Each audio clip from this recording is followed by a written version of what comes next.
আমরা কি চাই সেই দুঃশাসনের যুগ আবার ফিরে আসুক, সেই ফেসিবাদ আবার ফিরে আসুক? যদি আমরা না চাই তাহলে যে দুঃখী মানুষগুলোর কথা বললাম আজকে তাদের মুখে হাসি ফোটানোর জন্য নতুন লড়াই আমাদেরকে শুরু করতে হবে ইনশাআল্লাহ। আমরা ঘোষণা করেছি আমাদের কোনো মন্ত্রী এমপি যদি আল্লাহ কবুল করেন তাহলে সরকারি তহবিল বলতে কিছুই নেই, জনগণের সম্পদের দিকে চোখ তুলে আমরা তাকাবো না।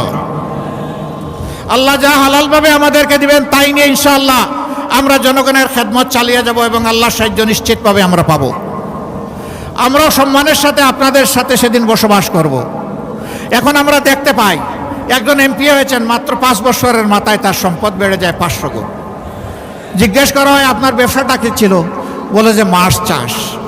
জিজ্ঞেস করা হয় মাছের গেটটা কোথায়, বলে আমি সঠিক বলতে পারবো না।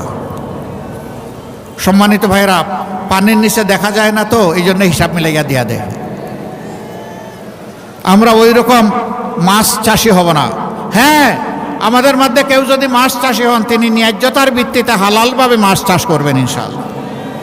জনগণের সম্পদকে ওই পানির নিচে লুকাইয়া রাখবেন না, বেগমপাড়া করবেন না, নিজেদের জন্য সিঙ্গাপুর বানাবেন না, বরঞ্চ গোটা বাংলাদেশকেই একটা মর্যাদাশীল রাষ্ট্র হিসাবে একটা শক্ত অর্থনৈতিক ভিত দেওয়ার জন্য আমরা লড়াই চালিয়ে যাব ইনশাআল্লাহ।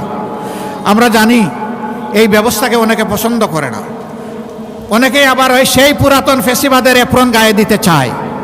তাদেরকে আমরা বলি, যুব সমাজ জানিয়ে দিয়েছে আমরা ওই বস্তা পচা পুরানা বন্দোবস্ত চাই না।